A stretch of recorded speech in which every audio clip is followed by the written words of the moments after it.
திமுக பண்ணுற சேட்டையிலேயே உண்மையிலே இந்துக்களுக்கு கொஞ்சம் ரோசம் வந்து அந்த 2% இருந்த பிஜேபி இன்றைக்கி 11% வந்துருச்சு. இன்னும் அவங்க அடிக்க தன்னாலே ஏறும். அண்ணாமலைன்ட்டு ஒரு மாஸ் தலைவர் முன்னால் வந்ததும் தன்னாலே வந்துடும். ஸோ இப்போ அண்ணாமலையை கவுத்துறதுக்கு ஏதாவது அமெரிக்கா தான் ரூபா தருமானட்டு அதுவும் உருவாக்கி உள்படியே வேலை வைக்கமுட்டானுங்க. வேறு யார்கிட்ட போய் இப்போ வாங்க, அவர் தான் ட்ரம்ப் வந்து விட்டார். 10 நிமிஷம் கொடுக்க முடியாது. செருப்பாடு இப்போ வேடி பேர நான் ஏற்றுவார்.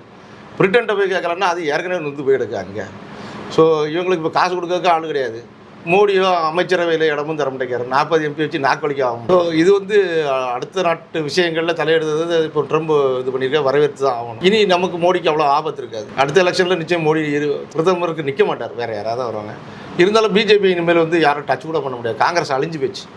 அதனால் இனிமேல் இதுக்கு போட்டு செலவழிச்சு என்னத்துக்கு காசு வேஸ்ட்டு. பிஜேபி தான் ஜெயிக்க போகுது அப்படின்னு அவ்வளோ நாடுகளும் தலையில் துண்டு போட்டு உட்காந்துருக்கு. ஏன்னா காங்கிரஸ் வந்து கிட்டத்தட்ட அழிஞ்சிருச்சு. இங்கே இந்த உதிரி கட்சியெல்லாம் உட்காந்துருந்துக்கிட்டுலாம் ஒரு ஆட்சியை உருவாக்குறாங்கன்னா அக்கு வேறு ஆணி வேறு ஆகிடும். அப்படிலாம் ஆகவே முடியாது. ஒவ்வொருத்தரும் ஒவ்வொரு மூலையில் எழுப்பான். நம்மளும் உட்காந்து கப்பல் போக்குவரத்து துறையை எனக்கு கொடுங்க, செய்தி தொழில்பரப்பு துறையை கொடுங்க, இல்லைன்னா நான் பார்க்க மாட்டேன்மா. அவன் உட்காந்தது எனக்கு இந்த துணியை வணிக வரித்துறையை கொடுங்கம்மா. ஒரு கட்சியும் ஆக முதல்ல இவங்களுக்கு ஒருமைப்பாடு வராது. ஸோ அதனால் பிஜேபி தான் இனி ஒரு 30-40 வருஷத்துக்கு ஒரு 2 தலைமுறை இப்போ தாண்டின பிறகு இதை விட ஒரு தேசியப்பற்றோட ஒரு கட்சி வரும்போது நம்மளே அப்போ மறுஜென்மம் எடுத்திருந்தாலும் இந்த தேசப்பற்றான ஒரு நாட்டுக்கு நம்ம அந்த கட்சிக்கு தான் ஓட்டு போடுவோம். இன்னும் இதே மாதிரி சில்லறை பார்ட்டிகளுக்கெல்லாம் போடவே மாட்டோம்.